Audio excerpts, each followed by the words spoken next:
Hey everybody, it's Epic Underworlds, and in today's video, I'm going to be doing a little voiceover of the first Perpetual Cosmos TCG battle video to ever exist. This is actually the first playtest too. It is between me and my good friend King Froggy, and this battle ended up being super fun, and I definitely created a solid game system, so I'm very happy to continue the game. But anyways, if you're wondering what is on the screen right now, so in the bottom, kind of those three cards at the bottom, those are our landscapes. That's basically how much life we have. Your opponent can basically, to win the game, your opponent has to destroy all three of your landscapes, or of course, if they run out of cards to draw in their deck. Also, that card kind of to the far left is a trader card. At the start of the turn, you can choose one of its effects. You can either gain like 4 souls, which is in the currency in the game that you need to play the cards, or you can do a series of other abilities. So he plays a kind of B-looking card, which is kind of a gamble card. It allows you to roll a dice and gain one of its effects. He rolled the ability that does 3 damage to one of my landscapes. He also tried to attack directly, but I used cancel to block it. Sorry if I'm a little behind. Then I play Gold Rusher, which basically means anytime I attack one of his creatures and kill it, I get to gain 1 soul, which is a pretty good trade. If you end up killing about 2 of your opponent's creatures, then it's actually a pretty good card. You gain more souls than what you paid for. And of course, if you guys have any questions about the game, please leave them down in the description or in the comment section of this video. Also, if you want to start playing the game, which would be super cool, you can join the Discord server in the link in the description, and you can access all the cards on the database and start playing the game. It is, of course, just in its beta stages. It only has 51 cards out for the game as of the recording of this video. But once set 1 is out, I'll probably be able to host the first tournament, which would be super exciting. He plays another one of those B cards. But yeah, so then he rolls and does another 3 damage with the B's ability, bringing one of my landscapes down to 4, and he also kills my Gold Rusher. I don't know if Tongue B is the best card right now. I don't think it's as good as a few others like Spike Servant. Right now, cards like Rock Protector, which I just played, which don't have abilities but just pretty good stats, are still decent cards. And he has 5 whopping attacks, so I can basically have one of his landscapes in 2. So it went from 10 life down to 5 life. He then plays Midnight Oak, which allows him to summon a 1/1 token creature. I don't have any Perpetual Cosmos tokens on me, so I just summoned one from my old card game, Epic Underworlds.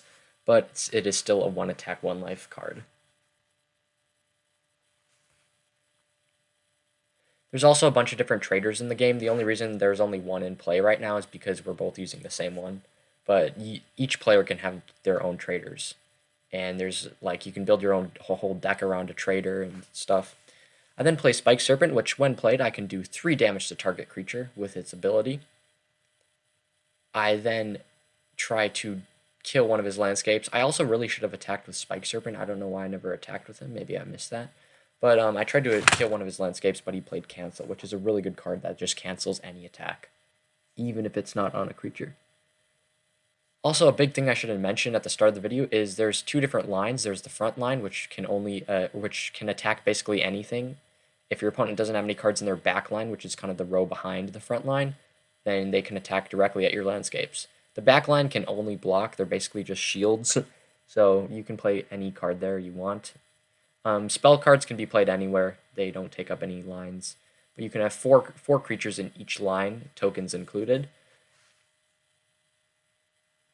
He then plays Classic Hocus Mex, which allows him to heal one of his cards, but he doesn't need to heal one, so he just doesn't use the ability.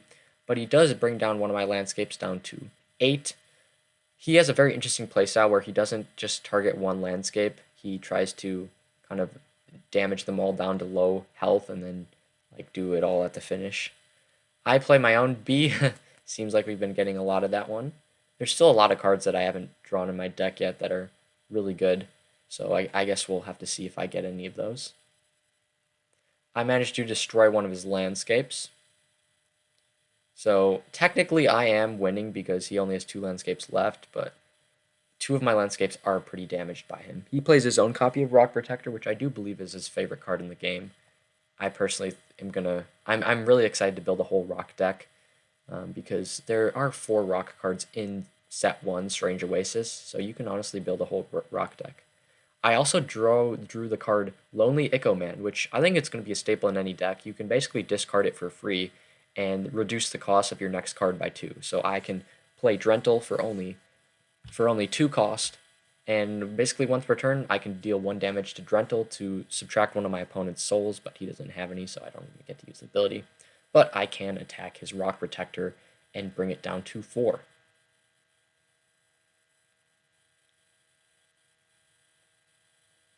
And of course, he just has a few questions because this is the first time both of us are playing this game. Like, I didn't even play test Perpetual Cosmos. Usually I do that for all my other card games, but I just had a good feeling that my understanding of TCGs was pretty good, where I didn't have to play test it until here. And if any of the cards are banned, of course, I can always update them on Untap and remake cards. I really don't want to ban too many cards for set 1, but he plays Gallows, which allows him to kill any 1 to 2 cost card. He thought he could kill Drentel because I played him for 2 costs, but that's not his original cost. He then brings down both of my 2 landscapes down to 3, which is getting pretty sketchy. But technically I am still winning because he has 2 landscapes left.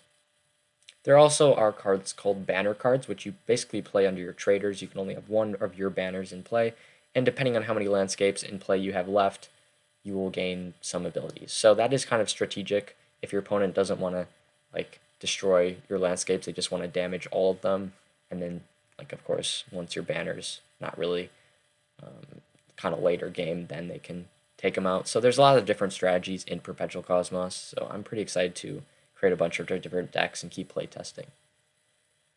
I draw another B, but I do play my own copy of Midnight Oak, so I can summon my own token.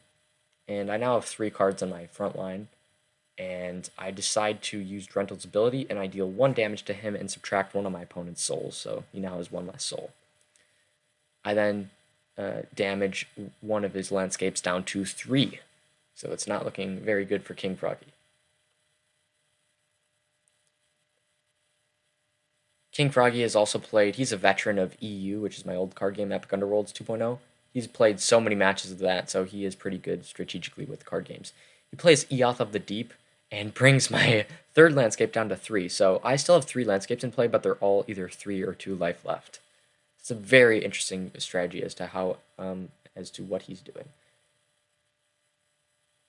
I then play another, I think it's called a Tongue Bee, and I roll a 6, which allows me to do 6 damage to target. So I just obliterate 1 of his landscapes and bring his other landscape down to 2. So I have 3 landscapes. He only has 2 left. I really don't think that Froggy's gonna pull it off, but you'll just have to wait and see.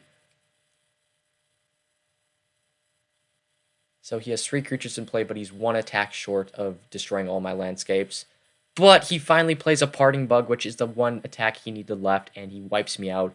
Barely. That was a very close game. He only had 2 life left on his last landscape. But yeah, that was this video, guys. Thank you so much for watching. Let me know how you enjoyed this battle video, and I'll see you in the next one. Bye.